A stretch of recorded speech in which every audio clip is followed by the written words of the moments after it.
പാർട്ടിയിലും മന്ത്രിസഭയിലും ശരാശരിക്ക് മുകളിൽ പ്രകടനം കാഴ്ചവെക്കുന്ന യുവനേതാക്കളില്ല എന്ന് ജി സുധാകരൻ. തന്റെ മാത്രമല്ല പൊതുജനവികാരം ഇതുതന്നെയാണ്. ദ ഹിന്ദു ദിനപത്രത്തിന് നൽകിയ അഭിമുഖത്തിലാണ് സുധാകരന്റെ വിമർശനം. പൊതുമരാമത്ത് വകുപ്പിനെതിരെയും സുധാകരന്റെ ഒളിയമ്പുണ്ട്. വീഴ്ചകൾക്കെതിരെ താൻ മന്ത്രിയായിരിക്കെ കർശന നടപടി സ്വീകരിച്ചപ്പോൾ 2021 മുതൽ ശക്തമായ നടപടി പ്രകടമല്ല എന്നും സുധാകരൻ പറയുന്നു.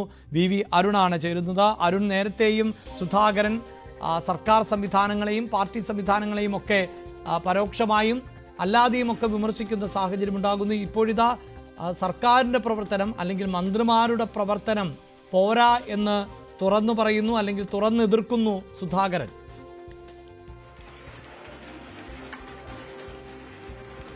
അഭിലാഷ്, പതിറ്റാണ്ടുകൾ പാർലമെന്ററി രാഷ്ട്രീയത്തിലും അതുപോലെ തന്നെ CPM-ന്റെ സംഘടനാ തലത്തിലും നിറഞ്ഞു നിന്ന വലിയ പദവികൾ വഹിച്ച നേതാവാണ് ജി സുധാകരൻ. പക്ഷേ അദ്ദേഹം ഏതാനും വർഷങ്ങളായി അത്ര സജീവമല്ല. CPM സംസ്ഥാന സമിതിയിൽ നിന്ന് ഒഴിവാക്കിയ ശേഷം അദ്ദേഹം സംഘടനാ രംഗത്തും സജീവമല്ല.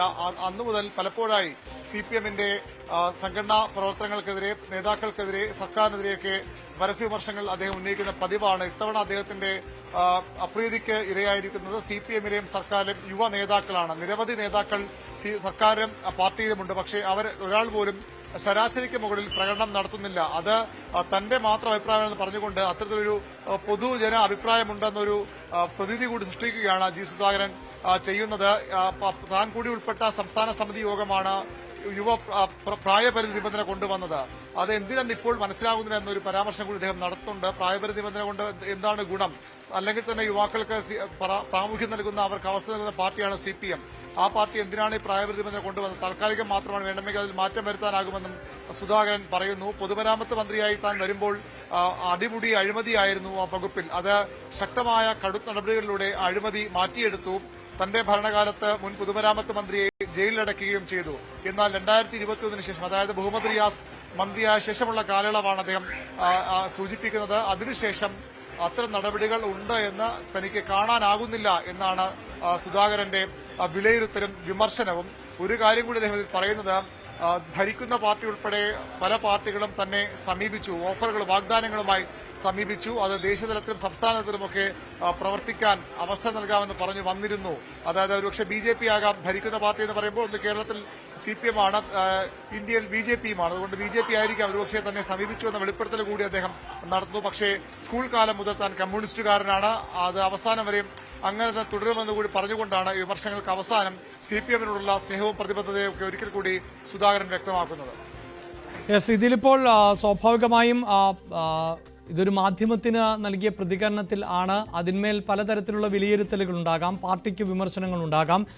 സുധാകരനെ സംബന്ധിച്ചിടത്തോളം ഇപ്പോൾ നമുക്കറിയാമല്ലോ, തെരഞ്ഞെടുപ്പ് രാഷ്ട്രീയത്തിൽ നിന്നൊക്കെ പാർട്ടിയുടെ നിബന്ധനകളെ തുടർന്ന് മാറി നിൽക്കുന്ന ആൾ ആണ് എന്ന് പറയുമ്പോൾ പോലും പാർട്ടിയുടെ ഏറ്റവും മുതിർന്ന നേതാക്കളിൽ ഒരാൾ തന്നെയാണ്. സ്വാഭാവികമായും ഇതിൽ പാർട്ടിയുടെ പ്രതികരണങ്ങൾ ഉണ്ടാകേണ്ടതല്ലേ? അങ്ങനെ പ്രതീക്ഷിക്കേണ്ടതുണ്ടോ അരുൺ? അല്പസമയം മുമ്പ് CPM-ന്റെ സംസ്ഥാന സമിതി അംഗം കൂടിയായ A. റഹീം ഇക്കാര്യത്തിൽ പ്രതികരിച്ചിട്ടുണ്ട്. അദ്ദേഹം പറഞ്ഞത്, സുധാകരൻ മുതിർന്ന നേതാവാണ്, അദ്ദേഹത്തിന് അത്തരം അഭിപ്രായമുണ്ടാകാം. അത്തരം അഭിപ്രായങ്ങൾ വന്നാൽ അത് സ്വാഭാവികമായും മോശമെന്നല്ല പറയുന്നത്, പ്രകടനം മെച്ചപ്പെടുത്താൻ ഉപദേശമായാണ് കാണുന്നത്. അതിന് തന്നെ ശ്രമിക്കുമെന്നൊരു മറുപടിയാണ് A. റഹീമിൽ നിന്ന് ഉണ്ടായത്. അതിനപ്പുറത്തേക്ക് സുധാകരനെതിരായ വിമർശനങ്ങൾ ഇതുവരെയും ഉണ്ടായിട്ടില്ല. സാധാരണ അദ്ദേഹത്തിന്റെ വിമർശനങ്ങൾ ആ രീതിയിൽ തന്നെയാണ് CPM കാണുന്നത്. അതൊരു പുതിയ സംഭവമല്ല. പലപ്പോഴും ഞാൻ നേരത്തെ സൂചിപ്പിച്ച പോലെ അധികാരത്തിൽ നിന്നും മാറുന്ന ശേഷം ഇത്തരം വിമർശനങ്ങൾ പതിവാണ്. ജി സുധാകരനിൽ നിന്ന് അദ്ദേഹത്തിന്റെ അപ്രീതിക്ക് ഇപ്പോൾ ഇരയായത് യുവജന നേതാക്കളാണ് എന്നതാണ് വസ്തുത. ഒപ്പം അരുൺ, ഇതിലിപ്പോൾ ഈ പൊതുമരാമത്ത് വകുപ്പ് റിയാസ് എന്നത് കഴിഞ്ഞ കുറെ കാലമായി ഇടത് കേന്ദ്രങ്ങളിൽ വലിയ തോതിൽ ചർച്ച ചെയ്യപ്പെടുന്ന പേരാണ്. അടുത്ത മുഖ്യമന്ത്രി എന്ന നിലയിലേക്കൊക്കെയാണ് റിയാസിനെ ഉയർത്തിക്കൊണ്ടുവരുന്നത്. അത് പിണറായി വിജയനുമായുള്ള ബന്ധം ആണ് അതിന് കാരണമെന്നൊക്കെയുള്ള നിരീക്ഷണങ്ങളും എതിർപ്പുകളും വിമർശനങ്ങളും ഒക്കെ നേരിടുന്ന ഒരാളാണ്. പൊതുമരാമത്ത് വകുപ്പ് നേരത്തെ സുധാകരൻ കൈകാര്യം ചെയ്തിരുന്ന വകുപ്പുമാണ്. ഇതിലിപ്പോൾ ഈ വിമർശനത്തിൽ വളരെ കൃത്യമായി പൊതുമരാമത്ത് വകുപ്പിനെ കൂടി ചൂണ്ടിക്കാണിക്കുമ്പോൾ അതിനെ എങ്ങനെയാകും അതിനോടുള്ള പ്രതികരണങ്ങൾ എന്നാണ് പ്രതീക്ഷിക്കേണ്ടത്? പൊതുമരാമത്ത് വകുപ്പിനെ കുറിച്ചുള്ള ചോദ്യങ്ങൾക്കാണ് അദ്ദേഹത്തിന്റെ മറുപടി. അദ്ദേഹം പറഞ്ഞു തുടങ്ങുന്നത് ആ വകുപ്പിനെ കുറിച്ച് താൻ മോശമായൊന്നും പറയുന്നില്ല എന്ന് പറഞ്ഞാണ് തുടങ്ങുന്നത്. പക്ഷേ അത് പറഞ്ഞ് അദ്ദേഹം പോകുന്നത് തന്റെ കാലത്ത് എങ്ങനെയായിരുന്നു, താൻ അധികാരത്തെത്തുമ്പോൾ ആ വകുപ്പ് ഏറ്റെടുക്കുമ്പോൾ എങ്ങനെയായിരുന്നു വകുപ്പ്, അത് സർവത്ര അഴിമതിയായിരുന്നു, വൈഡ് സ്പ്രെഡ് ആയിരുന്നു അതിൽ അഴിമതി എന്നാണ് അദ്ദേഹം പറയുന്നത്. കടുത്ത നടപടികളിലൂടെ ഇടപെടലുകളിലൂടെ അത് ഇല്ലാതാക്കി, തന്റെ ഭരണകാലത്ത് അത് ഇല്ലാതാക്കി. ഒരു മുൻ പൊതുമരാമത്ത് മന്ത്രിയെ തന്നെ ജയിലിലടച്ചു. അവിടെ കടുത്ത നടപടികളുണ്ട്. ഒരു കാര്യം വസ്തുതാപരമായി ശരിയാണ്. കാരണം സുധാകരൻ മന്ത്രിയായിരിക്കുമ്പോൾ പൊതുമരാമത്ത് വകുപ്പ് പൊതുവിൽ അഴിമതിക്ക് പേരുകെട്ട വകുപ്പാണ്, കുപ്രസിദ്ധമായ വകുപ്പാണ്. ആ വകുപ്പിൽ ഈ അഴിമതി കാട്ടാൻ ആളുകൾ മടിച്ച അല്ലെങ്കിൽ ഉദ്യോഗസ്ഥർ ഭയപ്പെട്ട ഒരു കാലയളവ് കൂടിയായിരുന്നു ജി സുധാകരന്റെ ഭരണ കാലയളവ് എന്നത് വസ്തുതയാണ്. അവിടെ നിന്ന് മാറി ഇപ്പോൾ പൊതുമരാമത്ത് വകുപ്പിനെതിരെ അത്തരം കാര്യമായ ആരോപണങ്ങളില്ലെങ്കിൽ പോലും അത് മാറി, അല്ലെങ്കിൽ അങ്ങനെ നടപടികളുണ്ട് എന്നതിന് എവിഡന്റായി ഒന്നുമില്ല, തെളിവുകളൊന്നുമില്ല എന്ന് അദ്ദേഹം ആരോപിക്കുന്നത്.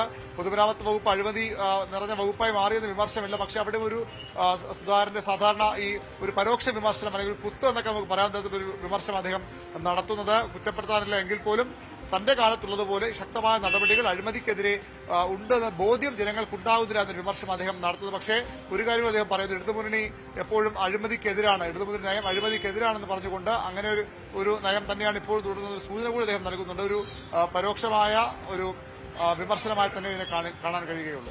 യെസ്, എന്തായാലും ഈ സൂചിപ്പിക്കുന്നത് പോലെ ജി സുധാകരനെ പോലെ മുതിർന്ന നേതാവ്, അതും ഈ രണ്ടാം പിണറായി വിജയൻ സർക്കാരിൻ്റെ കാലാവധി അവസാനിക്കാൻ ഇനി ഏതാനും മാസങ്ങൾ കൂടിയൊക്കെയുള്ളൂ. ഒരു തദ്ദേശ തെരഞ്ഞെടുപ്പൊക്കെ ആസന്നമാകുന്ന പശ്ചാത്തലമുണ്ട്. അങ്ങനെ ഒരു പശ്ചാത്തലത്തിൽ കൂടിയാണ് ഈ മന്ത്രിമാരുടെ പ്രകടനമൊന്നും മികച്ചതല്ല എന്ന വിമർശനം ഉയരുന്നത്. അതിന് ആ നിലയിൽ തന്നെ തീർച്ചയായും രാഷ്ട്രീയ പ്രാധാന്യം കൂടി കൈവരും.